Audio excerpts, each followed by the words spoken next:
Hello प्यारे बच्चों, फिर एक नई वीडियो में आपका स्वागत है। बच्चों, आज की इस सेशन में मैं आप लोगों को डीएलएड का प्रीवियस ईयर का क्वेश्चन करवाने वाला हूं। ठीक है, तो आप लोग वीडियो में बने रहना और देखना कि एग्जाम में कैसे कैसे क्वेश्चन पूछ जाते हैं। ठीक है ना।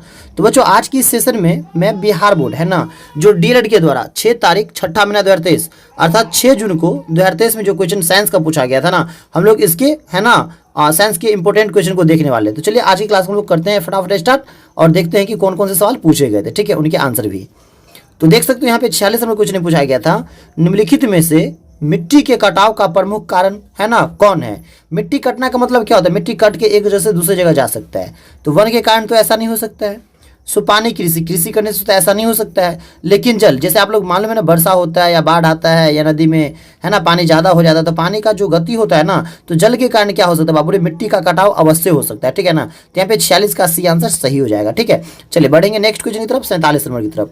तो देख सकते हो यहाँ पे 47 नंबर में दिया बच्चों, संयुक्त राष्ट्र पर्यावरण कार्यक्रम अर्थात UNEP, ठीक है ना, का मुख्यालय कहाँ स्थित है। तो याद रखिएगा UNEP का जो मुख्यालय है बाबू वो कहाँ पे है? केन्या में है ना, अर्थात नैरोबी में। ठीक है, चलिए 47 का भी सी हो जाएगा। 48 पे आप लोग ध्यान से जा देखना। ठीक है ना। तो देखिए 48 में क्या दिया है, 12 बिलियन डॉट होने पर कोशिका का आयतन बढ़ जाता है। ठीक है ना। तो याद रखेंगे हाइपोटेनिक हो जाएगा है ना, हाइपोटेनिक होने पर कोशिका का आयतन क्या कर देता है बाबू, बढ़ जाता है। ठीक है, तो आपका 48 का भी सी हो जाएगा। आइए 49 नंबर पर ध्यान से देखिएगा।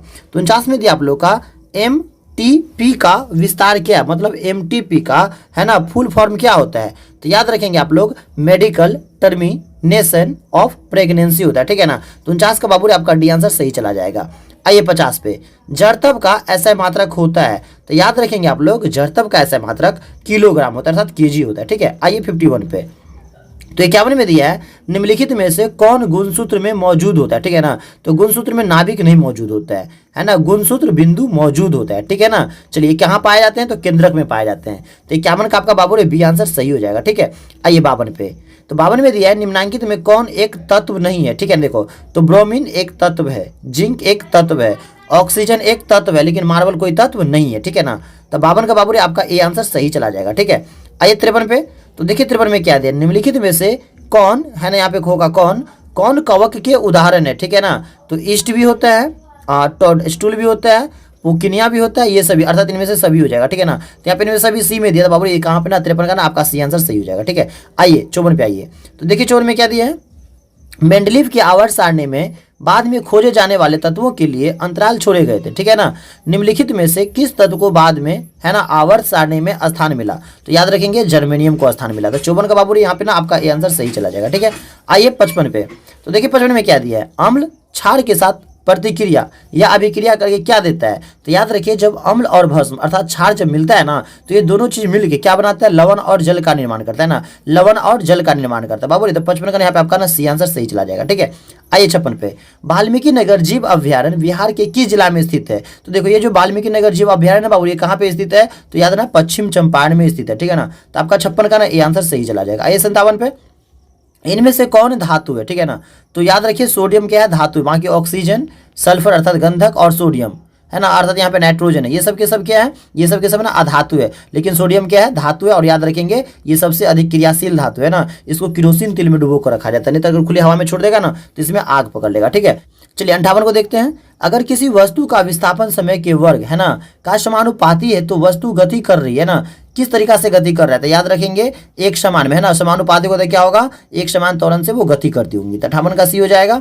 आइए 59 पे, तो 59 में दिया बाबू ने, बैटरी से है ना प्राप्त विद्युत धारा किस प्रकार की होती है। याद रखिए है ना, बैटरी से जो विद्युत धारा प्राप्त होती है ना वो डीसी है ना, क्या होती है, डीसी अर्थात दिष्ट धारा प्राप्त होती है ना, डायरेक्ट करंट प्राप्त होती है। तो सी जाएगा। 60 पे आइए, गाय की स्वदेशी या देसी नस्ल की विशेषता क्या, अर्थात हमारे देश में जो गाय है उसकी विशेषता क्या है, दीर्घ अवधि तक दूध देना, हाँ ये भी बात सही है, अल्प अवधि तक दूध देना, ये भी बात सही, कोई कोई गाय लंबा समय तक दूध देता है और कोई कोई गाय कुछ ही समय तक दूध देता है। तो यहाँ पे ए व बी अर्थात दोनों आंसर सही जाएगा। 60 का सी हो जाएगा। ठीक है, आइए 61 पे, 61 में दिया है, 4 गो द्रव है ए बी सी और डी है ना, लिक्विड फॉर्म में कोई चीज है, अपेक्षिक घनत्व, इसका घनत्व है ए का 1.26, बी का 1.0, सी का 0.8 और डी का दिया 13.5। तो इसमें देखिए सबसे कम किसका है ना 0.8 अर्थात वो किसका है, सी का है ना, सबसे कम घनत्व किसका है 0.8 अर्थात सी का है।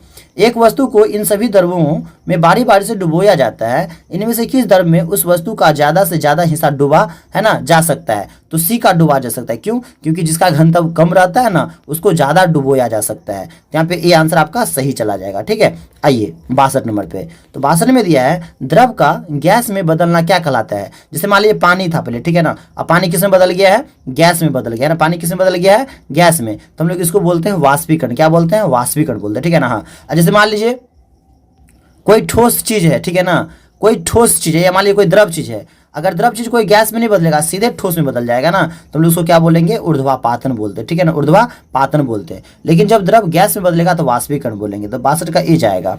63 पे देखिए, एमनियोटा अर्थात एमनिया समूह में शामिल है। क्या शामिल है? तो सरीसृप, पक्षी और स्तनधारी शामिल है। तो यहाँ पे 63 का आपका बाबू डी आंसर सही चला जाएगा। ठीक है, आइए 64 पे। तो 64 में दिया है बिजली घंटी है ना, बिजली अर्थात बिजली से जो घंटी चल रही है, बज रही है, विद्युत धारा के किस प्रभाव पर कार्य करती है? तो याद रखिए चुंबकीय प्रभाव पे। किस पे? चुंबकीय प्रभाव पे काम करती है। तो 64 का ना यहाँ पे आपका बी आंसर चला जाएगा। आइए 65 नंबर पे, और ये सवाल आज का साइंस का लास्ट सवाल रहेगा, 20 नंबर है ना, अर्थात मैंने 19 बता दिया, ये 20वां सवाल साइंस का आखिरी सवाल होगा, 65 नंबर। समतल दर्पण द्वारा बना प्रतिबिंब सदा होता है।